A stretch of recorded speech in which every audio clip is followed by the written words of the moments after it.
وعباد الرحمن الذين يمشون على الأرض هونا وإذا خاطبهم الجاهلون قالوا سلاما. وقال تعالى في شأن حبيبه إن الله وملائكته يصلون على النبي يا أيها الذين آمنوا صلوا عليه وسلموا تسليما. اللهم صل على سيدنا مولانا محمد وعلى آل سيدنا مولانا محمد. بلغ العلا بكماله كشف الدجى بجماله حسنت جميع خصاله صلوا عليه وآله. لا إله إلا الله لا إله إلا الله لا إله إلا الله.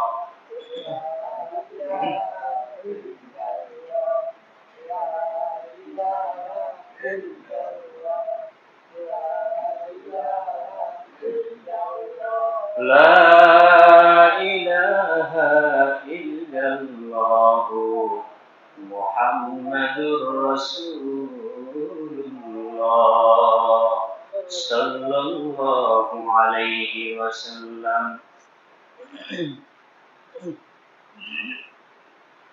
উপস্থিত সম্মানিত মুসলিম ইকরাম, মসজিদের সম্মানিত কমিটির সদস্যবৃন্দ, সাবেক কমিটির সদস্যবৃন্দ,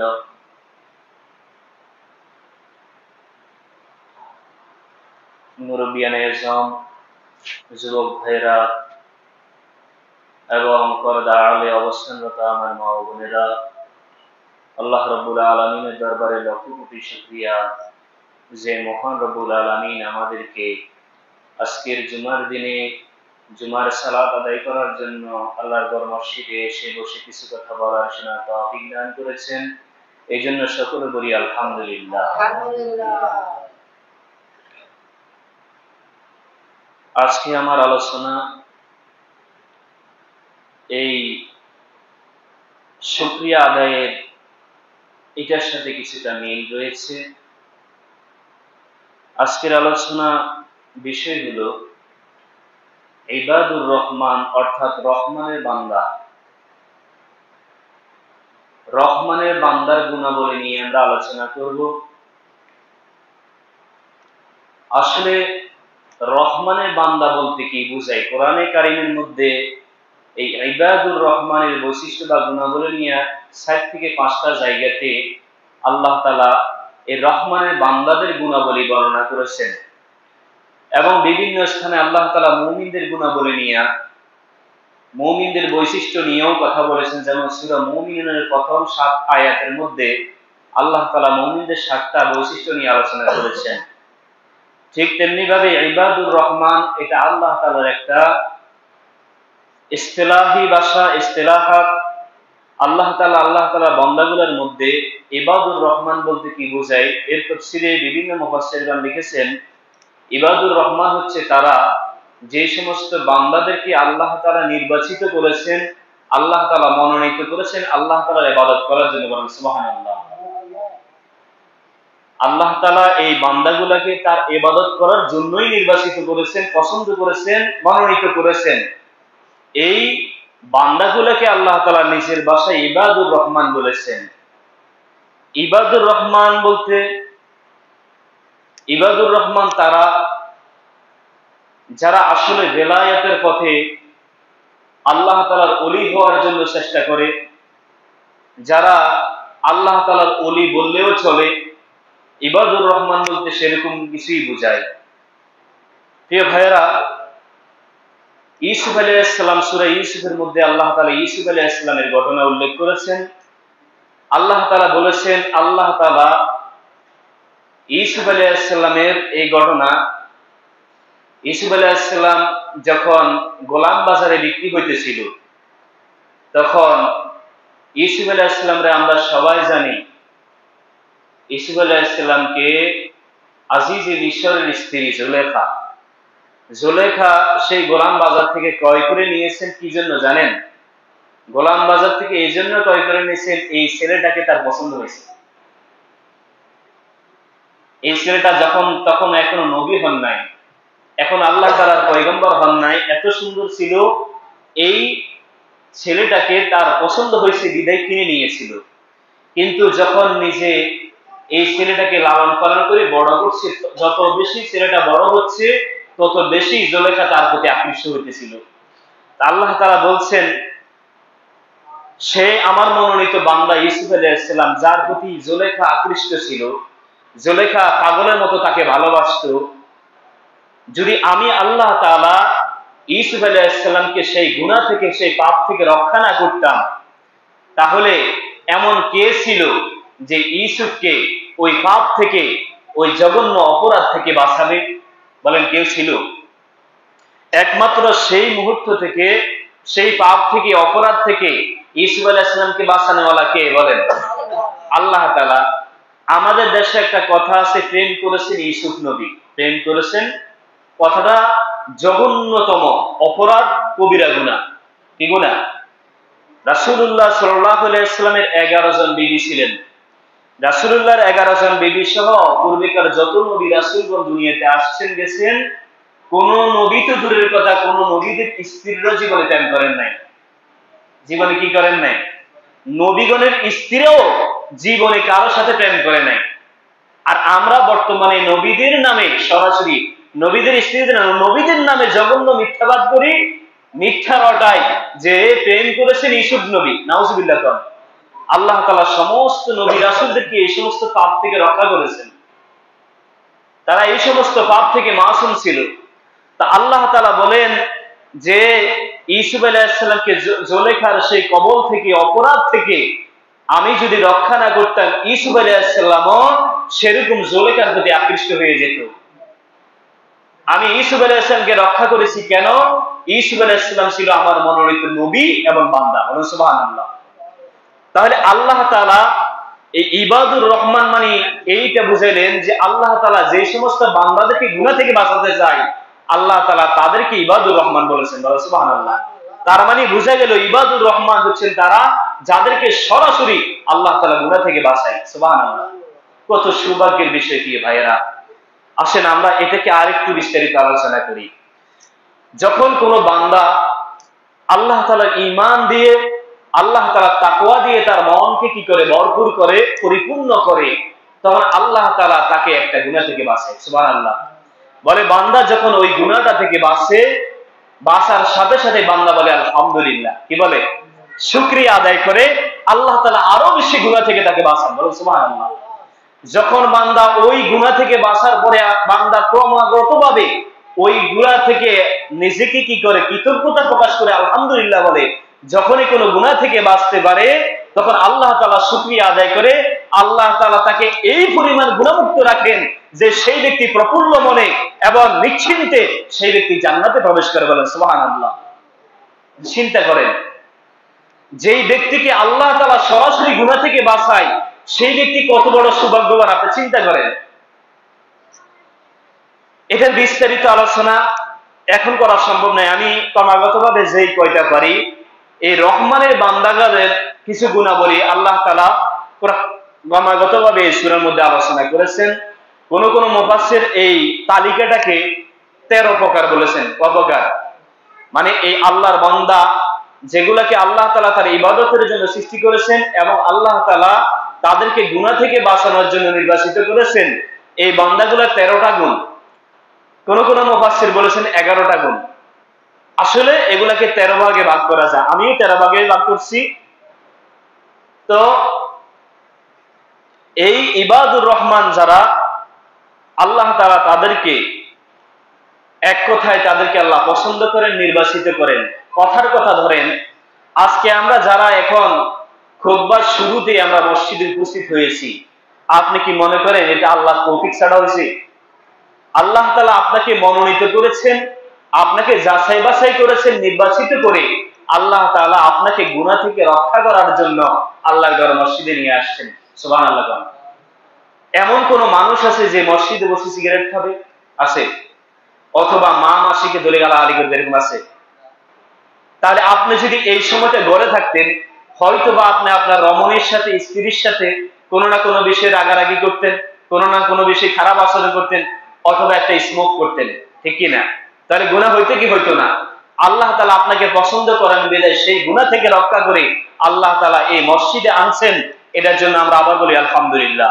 প্রিয় ভাইরা, আমি ক্রমাগতভাবে এই রহমানের বান্দাগুলোর বৈশিষ্ট্য নিয়ে আলোচনা করি। রহমানের বান্দাগণের যেই বৈশিষ্ট্যগুলো থাকা লাগবে, যেই বৈশিষ্ট্যগুলো না থাকলে আল্লাহ তাআলা তার এই নির্বাচিত বান্দাদের তালিকা থেকে আমাদের নাম কেটে দিবেন। সেগুলোর এক নম্বর হচ্ছে, এই আল্লাহর এই বান্দাগুলা যখন জমিনের মধ্যে চলে তখন বিনয়ীভাবে চলে। কিভাবে চলে? বিনয়ীভাবে চলে। বিনয়ীভাবে চলার উদ্দেশ্য কি? আল্লাহ তাআলার এই মুমিন বান্দাগুলা দুনিয়াতে চললে নম্রভাবে চলে, অহংকার করে চলে না। কি করে চলে না? অহংকার করে চলে না। অথবা এই কথার ব্যাখ্যা এটাও হতে পারে যে আল্লাহর এই বান্দাগুলা, এই মুমিনগুলা অন্য মুমিনের সাথে মিলেমিশে চলে। অন্য মুমিনের সাথে কি চলে? কারণ কোন মুমিনদের জন্য উচিত নয় যে সে কোনো বিজাতিদের সাথে বন্ধুত্ব করবে। কথা বুঝছেন? তাহলে মুমিন বন্ধুত্ব করবে, চলাফেরা করবে, লেনদেন করবে কাদের সাথে? মুমিন বান্দাদের সাথে। আল্লাহর অন্যান্য মুমিনগুলোর সাথে সে কি করবে? চলাচল করবে, মেলামেশা করবে। আমাদের রাসূল সাল্লাল্লাহু আলাইহি ওয়াসাল্লাম বলেছেন, আল্লাহ তাআলার কাছে ওই মুমিনটা উত্তম যেই মুমিন অন্য মুমিনের সাথে মিলেমিশে চলে। কোন মুমিন থেকে উত্তম? ওই মুমিন থেকে উত্তম যেই মুমিন অন্য মুমিনদের সাথে, অন্য মুসলমানদের সাথে মিলেমিশে চলে না, নির্জনে চলে। তাহলে নির্জনে চলা মুমিনদের থেকে মিলেমিশে চলা মুমিনগুলো আল্লাহর কাছে উত্তম। সুবহানাল্লাহ। তাহলে এক কথায় বলা যায় যে এই মুমিন বান্দাগুলা, ইবাদুর রহমান নামে এই বান্দাগুলা অন্য মুমিনদের সাথে মিলেমিশে চলে। এই মিলেমিশে চলার ক্ষেত্রে তারা সাদা কালা, বাংলাদেশি, সৌদি আরব বা দেশের ভেদাভেদ, জাতির ভেদাভেদ, সাদা কালার কোনো পার্থক্য করে না। বরং তারা একজন অপরজনের থেকে উত্তম, একজন অপরজনের থেকে বড়, এরকম কোন মন মানসিকতা তাদের ভিতরে কি থাকে না। এটাকে বলা হয় বিনয়ীভাবে চলা, নম্রভাবে জমিনের মধ্যে চলে। এটা হলো এক নম্বর। এই ব্যাপারে রব্বুল আলামিন বলেন, ওয়াইবাদুর রহমানিল্লাযীনা ইয়ামশুনা আলাল আরদি হাওনা ওয়া ইযা খাতাবাহুমুল জাহিলুনা ক্বালু সালামা। রব্বুল আলামিন বলেন, রহমানের বান্দাগুলো তারা, আল্লাহ তাআলার এই মনোনীত বান্দাগুলো হচ্ছেন তারা যারা ভূমিতে নম্রভাবে চলাফেরা করে, বিনয়ীভাবে চলাফেরা করে, অহংকার বশত চলাফেরা করে না, জমিনের মধ্যে অহংকার করে চলে না, বরং এক মুমিন অপর মুমিনের সাথে এরকম মিলেমিশে চলে। আমার ভাইরা, মুমিন মুমিনের সাথে মিলেমিশে করে চলা এটা কিন্তু সাধারণ কোনো ইবাদত না। এটা আল্লাহ তাআলার বাসায় তাহাজ্জুদের চেয়ে বড় ইবাদত। মুমিনদের সাথে চলাফেরা করা, এটাকে বলা হচ্ছে সৎ আচরণ করা। হাদিসের ভাষায় এই নম্রভাবে চলা, একজন মুমিন আরেকজন মুমিনের সাথে মিলেমিশে করা, লেনদেন করা, উঠা বসা করা, এটা হচ্ছে আল্লাহ তাআলার ভাষায় এটা তাহাজ্জুদের চেয়ে বড় ইবাদত। এরপরে আয়াতের মধ্যে বলেন, ওয়া ইযা খাতাবাহুমুল জাহিলুনা ক্বালু সালামা। মুমিনদের দ্বিতীয় নম্বর গুণ হলো, ইবাদুর রহমানদের দ্বিতীয় নম্বর গুণ হলো, দুনিয়াতে যখন একজন অপরজনের সাথে চলাফেরা করতে যাবে, একজন অপরজনের সাথে যখন লেনদেন করতে যাবে, খারাপ আচরণ হইতে পারে কি পারে না? পারে। একজন মুমিন আরেকজন মুমিনের সাথে খারাপ ব্যবহার করবে, একজন মুমিন আরেকজন মুমিনের সাথে রাগারাগি করবে, কষাকষি করবে, এরকম খারাপ আচরণ করতে পারে, গালমন্দ করতে পারে। দ্বিতীয় নম্বর গুণ হচ্ছে যখন কোনো মূর্খ মানুষ, মূর্খ লোক তাকে মূর্খ সুলভ এরকম মূর্খতা বশত তার সাথে খারাপ আচরণ করবে, সে তখন তাকে বলবে সালাম। সালাম মানে তার সাথে যখন সে গালমন্দ করবে, যখন সে খারাপ আচরণ করবে, তার সাথে শান্তিপূর্ণ কথা বলবে। সালাম মানে তার সাথে শান্তিপূর্ণ কথা বলবে। সে যখন রাগান্বিত হবে, গোসা হবে, ওই মুমিন বান্দা আল্লাহ তাআলার ইবাদুর রহমান নামে এই বান্দাটা তার সাথে রাগ হবে না। যখন সে এরকম ইবাদুর রহমান বান্দার সাথে কোন ব্যক্তি খারাপ আচরণ করবে, এরকম গোসা করে খারাপ আচরণ করবে, ওই রহমানের বান্দা তার সাথে খারাপ আচরণে জড়াবে না, বরং সে এরকম ফালতু কাজে না জড়িয়ে সেই ব্যক্তি তার সাথে শান্তিপূর্ণ আচরণ করবে অথবা বলবে সালাম। বলেন এই নেতা মার্কা এই লোকটার সাথে যখন আমি আপনি সালাম দিয়ে চলে যাব, শান্তিপূর্ণ কথা বলে চলে যাব, তখন সেই ব্যক্তিটা মনে মনে কি ভাববে জানেন? যে আমি জিতে গেছি, ঠিক কিনা বলেন? আপনি যখন তার সাথে এরকম বাড়াবাড়ি করবেন না, তার সাথে আপনিও এরকম উত্তেজিত হবেন না, তখন সে অনেক মনে মনে ভাববে যে আমি জিতে গেছি, আমি জয় হয়ে গেছি, ঠিক কিনা বলেন?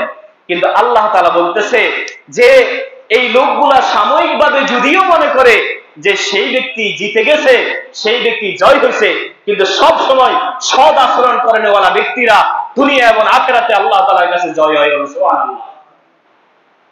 কি হয়? ওই সৎ আচরণ করেনওয়ালা ব্যক্তিটা চিরস্থায়ী ভাবে আল্লাহ তাআলার কাছে কি হয়?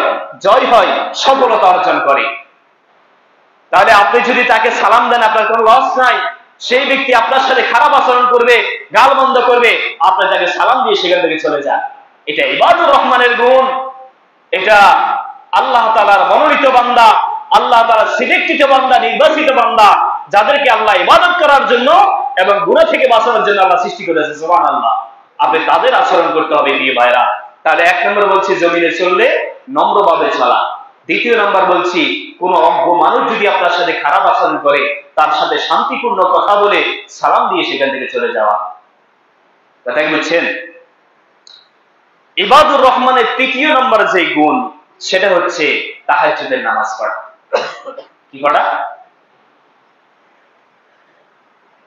বান্দা আল্লাহ তাআলার কাছে পছন্দনীয় হওয়ার জন্য, জিম্মাদারি আদায় করার জন্য আল্লাহ তাআলার সবচেয়ে প্রিয় আমল হচ্ছে ফরজ নামাজগুলা, ফরজ বিধানগুলা, হালাল হারামগুলা।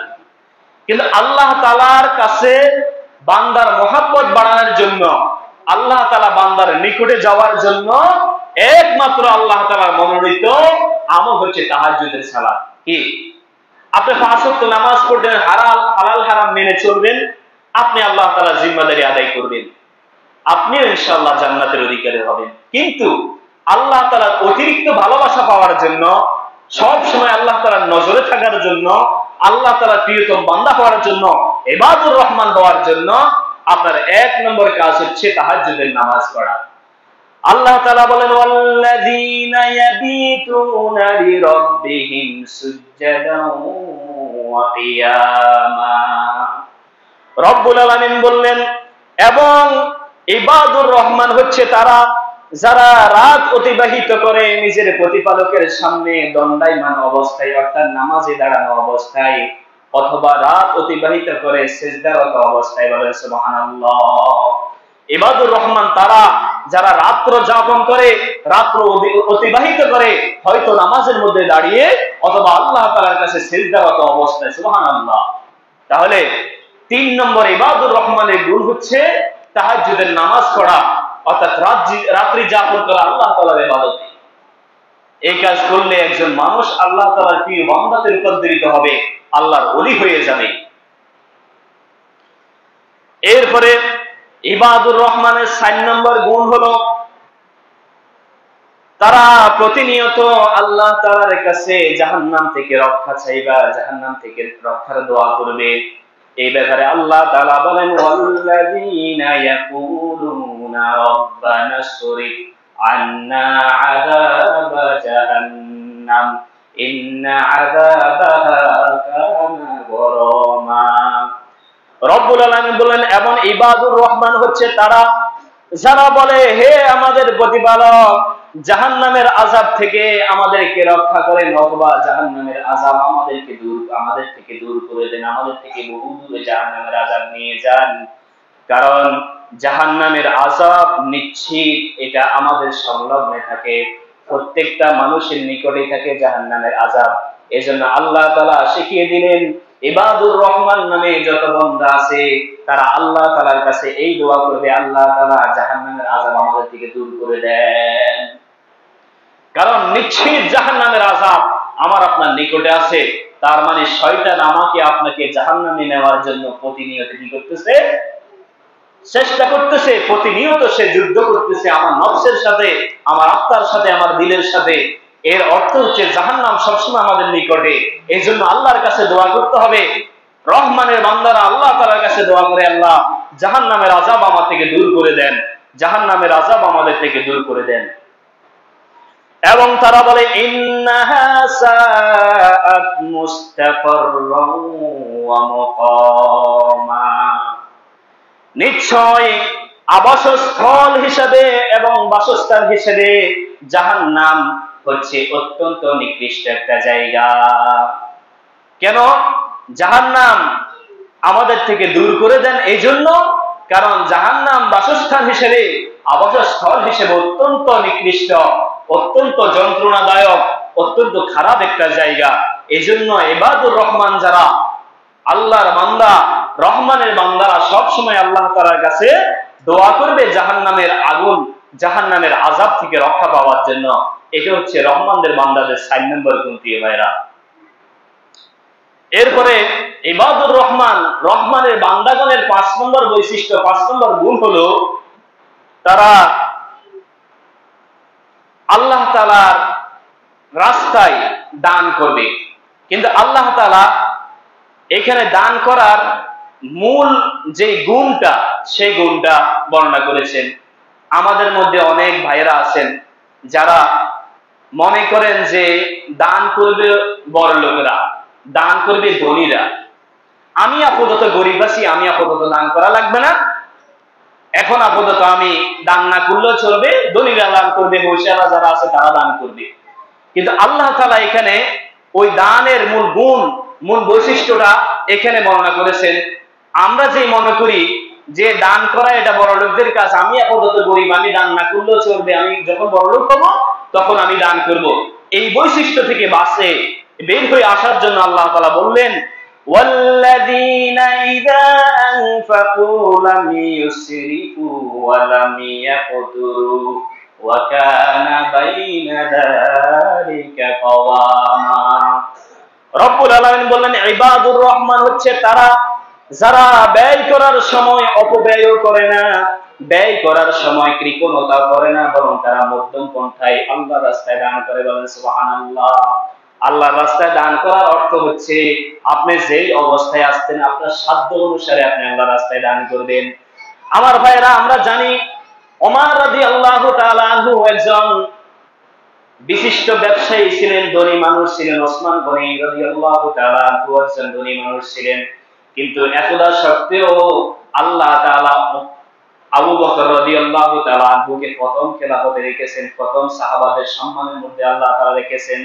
এর অর্থ হচ্ছে আবু বকর রাদিয়াল্লাহু তাআলা আনহু দরিদ্র হওয়া সত্ত্বেও আবু বকর রাদিয়াল্লাহু প্রত্যেকটা সময় সাধ্য অনুসারে প্রত্যেকটা জায়গায় তিনি আল্লাহর রাস্তায় মুক্ত হস্তে দান করতেন। বলেন সুবহানাল্লাহ। এবং আবু বকর রাদিয়াল্লাহু তাআলা আনহু দান করার ক্ষেত্রে ঈমান কেমন ছিলেন এই ব্যাপারে বহু হাদিস আছে যে আল্লাহ তাআলা এই দরিদ্র মানুষটাকে, এই অসহায় মানুষটাকে আল্লাহ তাআলা উম্মতে মুহাম্মদ ওয়া আফজালুহা আবু বকর রাদিয়াল্লাহু তাআলা আনহু এইভাবে খ্যাতি করেছেন যে এই মুহাম্মদ সাল্লাল্লাহু আলাইহি ওয়াসাল্লামের উম্মতের মধ্যে সর্বশ্রেষ্ঠ হচ্ছে আবু বকর। সুবহানাল্লাহ। অথচ মানুষটা কিন্তু বেশি দান করতে পারেন নাই, কিন্তু সর্ব অবস্থায় চেষ্টা করেছেন যে আল্লাহর রাস্তায় সাধ্য অনুসারে দান করা। কিন্তু প্রিয় ভাইরা, এখানে যে কথাটা আসছে অপব্যয়ও করে না, কার্পণ্যও করে না, তার মানে হচ্ছে দান সদকা করে দেউলিও হয়ে যান না এবং নিজের সম্পত্তির লোভ করে কৃপণতা করেন না, বরঞ্চ যখন দান করেন সংসারের জন্য কিছু রাখেন। সংসারের জন্য কি রাখেন? তিনি তার সাধ্য অনুসারে এরকম দেউলি হয়ে দান করেন না এবং টাকা পয়সাকে এরকম ছিটিয়ে রাখেন না, বরং সে সব সময় এরকম মধ্যম পন্থায় আল্লাহর রাস্তায় দান করেন। আল্লাহ তাআলা সেরকম দানশীলদের খাতায় আমাদের নাম উল্লেখ করেছে, বলেন আমিন। তাহলে এটা হচ্ছে 5 নম্বর গুণ, তারা যখন দান করবে তারা মধ্যম পন্থায় দান করবে এবং প্রতিনিয়ত প্রত্যেকটা জায়গায় তারা দান করে, দান করার ক্ষেত্রে মধ্যম পন্থা অবলম্বন করা। ইবাদুর রহমানের 6 নম্বর গুণ হলো আল্লাহ তাআলার সাথে শরীক করে না। বড় আজীব বিষয়।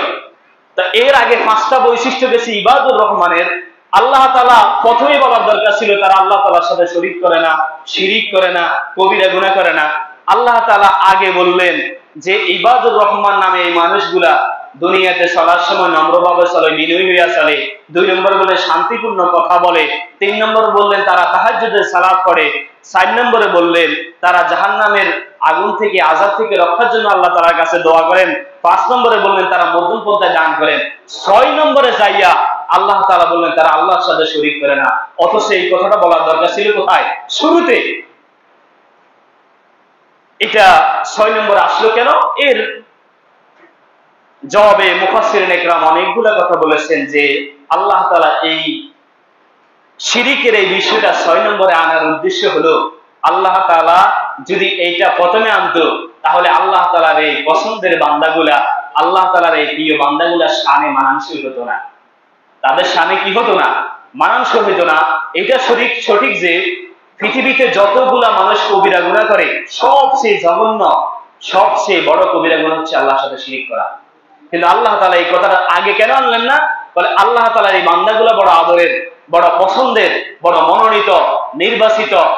এজন্য আল্লাহ তাআলা তাদের শানে এটা মানানসই হবে না বিদায় আল্লাহ তাআলা এই কথাটা 6 নম্বরে এনেছেন প্রিয় ভাইরা। তাহলে এই লোকগুলা যারা ইবাদুর রহমান হবে তারা আল্লাহর সাথে শিরিক করবে না এবং 7 নম্বর হচ্ছে তারা অন্যায়ভাবে কাউকে হত্যা করবে না। বর্তমানে আমাদের যে ইস্যু চলতেছে আর কি, আমাদের দেশে আবার হত্যাটা কম হয় নাকি? অন্যায়ভাবে কাউকে হত্যা করা হয় না। তাহলে যদি কোনো মানুষ অন্যায়ভাবে কাউকে হত্যা করে, অন্যায়ভাবে হত্যা করা মানে কি? আদালত যদি কাউকে কেসাস দেয়, ধরেন একজন মানুষ একজন মানুষকে হত্যা করছে, তো এটার ইসলামী আইন হচ্ছে যে তার ফ্যামিলি থেকে একজন হত্যা করা, হত্যার বিনিময়ে হত্যা করা। অথবা আদালতের অন্য কোনো কারণে কোনো মানুষ জেনা করেছে, তাহলে তাকেও আদালত কি দিবে? রায় দিবে তার হত্যা। এরকম যদি কোনো কারণ না থাকে, অন্যায়ভাবে কোনো কারণ ছাড়া কোনো মানুষকে হত্যা করে, তাহলে আল্লাহ তাআলার ইবাদুর রহমান থেকে ওই ব্যক্তি খারেজ হয়ে যাবে। নাউজুবিল্লাহ। ইবাদুর রহমানের তালিকায় সে থাকবে না, ইবাদুর রহমানের তালিকা থেকে তাকে কি করবে? এরকম বঞ্চিত করা হবে। তাহলে আমাদের দেশে হত্যা হয় না, এটা আমাদের দেশে আলোচনা করার দরকার নেই, কি বলেন? নাকি বেশি বেশি আলোচনা করার দরকার? আমাদের দেশে কি ভাইয়েরা এখন হত্যার একটা বাজার চলতেছে, কার থেকে বেশি হত্যা করতে পারে। নেট বন্ধ, আমি গত সপ্তাহে বলেছিলাম নেট বন্ধ করে কি করে, এখন আমরা বুঝতে পারছি নেট বন্ধ করে কি করে, হত্যা করে। নেট বন্ধ করে দিয়ে খুন করে, হত্যা করে, গুম করে। আমাদের দেশে এটা খুনকে নুনেছি আজকে সস্তা বানিয়ে ফেলেছে প্রিয় ভাইরা। এই খুন কিন্তু শিরিকের পরে সবচেয়ে বড় কবিরা গুনাহ। এরপরে ইবাদুর রহমান যারা, তারা ব্যভিচার করবে না। ব্যভিচার মানে জিনা করবে না। এই 3টা অপরাধ কিন্তু বড় বড় অপরাধ। সবচেয়ে বড় অপরাধ শিরিক, 2 নম্বর বড় অপরাধ হচ্ছে হত্যা করা, 3 নম্বর বড় অপরাধ হচ্ছে মানুষের সাথে জিনা করা, ব্যভিচার করা। এই 3টার মধ্যে একটা হচ্ছে আল্লাহর হকের সাথে সম্পর্ক, আর 2টা হচ্ছে বান্দার সাথে সম্পর্ক। আর বান্দার হক আপনারা জানেন, বান্দার হক আল্লাহ তাআলা কখনোই মাফ করে না। এখন কোন ব্যক্তি যদি এরকম করে যে সে শিরিক করে আল্লাহ তাআলার সাথে, সে এরকম মানুষ হত্যা করে, অন্যায়ভাবে মানুষ হত্যা করে অথবা ব্যভিচার করে, ক্লিয়ার কথা হলো ওই ব্যক্তি ইবাদুর রহমান থেকে বেরিয়ে যাবে, আল্লাহ তাআলার এই বান্দার তালিকার মধ্যে সে ব্যক্তি থাকবে না। তাহলে আল্লাহ তাআলা এই ব্যাপারে বলেন ওয়াল্লাযীনা লা ইয়াদউনা মা'আল্লাহি ইলাহান আখারা ওয়া লা ইয়াকতুলুনা আন-নাফসাল্লাতী হারামাল্লাহু ইল্লা বিল হক ওয়া লা ইয়াজনুন। ওয়া ইয়াফআল যালিকা ইয়ালকা আসামা, যদি কোনো ব্যক্তি শিরিক না করে, কোনো ব্যক্তি যদি হত্যা না করে, কোনো ব্যক্তি যদি ব্যভিচার না করে, এই ব্যক্তিটা ইবাদুর রহমান নামে আল্লাহ তাআলার কাছে পরিচিত। আল্লাহ তাআলা এই ব্যক্তিটাকে অত্যন্ত পছন্দ করেন। আল্লাহ তাআলা ইবাদত করার জন্য সেই ব্যক্তিকে মনোনীত করেন এবং গুনাহ থেকে বাঁচানোর জন্য সেই ব্যক্তিকে আল্লাহ তাআলা মনোনীত করেন। আর কোনো ব্যক্তি যদি শিরিক করে, হত্যা করে, ব্যভিচার করে, তাহলে আল্লাহ তাআলা বলছেন ওয়া ইয়াফআল যালিকা ইয়ালকা আসামা, এই ব্যক্তি আল্লাহ তাআলার কাছে, আল্লাহ তাআলার কাঠগড়ায় শাস্তির সম্মুখীন হতে হবে। বলে শুধু শাস্তির সম্মুখীন হবে, বিষয়টা এমন না। সেই ব্যক্তির শাস্তি আল্লাহ তাআলা কাল কিয়ামতে বাড়াইতে বাড়াইতে দ্বিগুণ করবেন। দ্বিগুণ করার অর্থ হচ্ছে আল্লাহ তাআলা ওই শাস্তিটাকে শুধু দ্বিগুণ করতে থাকবে। তার মানে আল্লাহ তাআলা ওই শাস্তিটাকে শুধু বাড়াইতে থাকবেন। এজন্য আমাদেরকে এই বিশেষ করে কবিরা গুনাহগুলো থেকে বাঁচতে হবে। এখন আপনারা বলতে পারেন কোন ব্যক্তি যে আমরা তো এই যতগুলা বলছেন 7টা 8টা পর্যন্ত বলেছি, এই 7টা 8টার কোনোটার মধ্যেই আমরা নাই, এই গুণগুলো আমাদের মধ্যে কোনোটা নাই, আমাদের জন্য কি কোনো সুযোগ আছে কিনা? এবং আল্লাহ তাআলা বলে এই কবিরা গুনাহগুলো যদি কেউ করে এবং এই গুণগুলো যদি কেউ অর্জন করতে না পারে, তার জন্য সুযোগ আছে। রব্বুল আলামিন বলেন ইল্লা মান তাবা ওয়া আমালা ওয়া আমানা ওয়া আমালা আমালান সালিহান ফাউলাইকা ইউবাদদিলুল্লাহু সাইয়্যাতিহিম হাসানাত। রব্বুল আলামিন বললেন কোন ব্যক্তি যদি আল্লাহর সাথে শিরিক করে ফেলে, কোন ব্যক্তি যদি কবিরা গুনাহে এরকম জড়িত হয়, তাহলে সেই ব্যক্তি যদি আল্লাহ তাআলার কাছে তওবা করে এবং ঈমান আনে এবং সৎ কাজ, নেক কাজ করে, আল্লাহ তাআলা ওই ব্যক্তির জীবনের পাপগুলোকে আল্লাহ তাআলা নেক কাজে পরিণত করে দিবেন। কোন ব্যক্তি যদি তওবা করে, ঈমান আনে এবং ভালো কাজ করে, নেক আমল করে, তাহলে আল্লাহ তাআলা তার বিগত জিন্দেগীর যতগুলা কি আছে, কবিরা গুনাহ আছে, গুনাহ আছে, সবগুলাকে আল্লাহ তাআলা নেকে পরিণত করে দিবেন। এর কারণ কি? কারণ এটা বলছেন ওয়ামান তাবা ওয়া আমিলা সলিহান ফাইন্নাহু ইয়াতুবু ইলাল্লাহি মাতাবা। রব্বুল আলামিন বলেন কারণ যে ব্যক্তি আল্লাহ তাআলার কাছে তওবা করে, সেই ব্যক্তি পরিপূর্ণভাবে আল্লাহ তাআলার দিকে মাইল হয়, আল্লাহ তাআলার দিকে ঝুঁকে যায়, আল্লাহ তাআলার কাছে পরিপূর্ণভাবে ফিরে আসে। আল্লাহ তাআলার কাছে যখন কোন বান্দা পরিপূর্ণ তওবা করে ফিরে আসে, তখন আল্লাহ তাআলা ওই ব্যক্তির তওবা কবুল করেন এবং আল্লাহ তাআলা ওই ব্যক্তির গুনাহগুলোকে সওয়াবে পরিণত করে দেন। এখন এখানে তাওবা তো বুঝলাম তওবা করা, ওয়া আমানা এই জন্য বলছে কারণ হলো যে ওই ব্যক্তি শিরিক করেছে, তাহলে ওই ব্যক্তি তাওবাও করতে হবে, শিরিক করার কারণে ঈমানকে নবায়নও করতে হবে। এজন্য ওয়া আমানা শব্দ আসছে, ঈমানও আনতে হবে, মানে ঈমানকে নবায়ন করতে হবে এবং সব আমল যদি করে তাহলে আল্লাহ তাআলা ওই ব্যক্তির গুনাহগুলোকে সওয়াবে পরিণত করে দিবেন। প্রিয় ভাইরা, যেগুলো আলোচনা করা হয়েছে, মোটামুটি 8টা আলোচনা করা হয়েছে, এই 8টা গুণ আমাদের ভিতরে আল্লাহ তাআলা বাস্তবায়ন করার তৌফিক দান করুন। এগুলা করার মাধ্যমে আল্লাহ তাআলার একজন মনোনীত বান্দায় আমাদেরকে রূপান্তরিত করুন। আল্লাহ তাআলা ইবাদুর রহমানের অন্তর্ভুক্ত আল্লাহ তাআলা আমাদেরকে করুন। আল্লাহ তাআলা যে কথাগুলো বলা হয়েছে সর্বপ্রথম আমাকে আপনাদেরকে আমল করার তৌফিক দান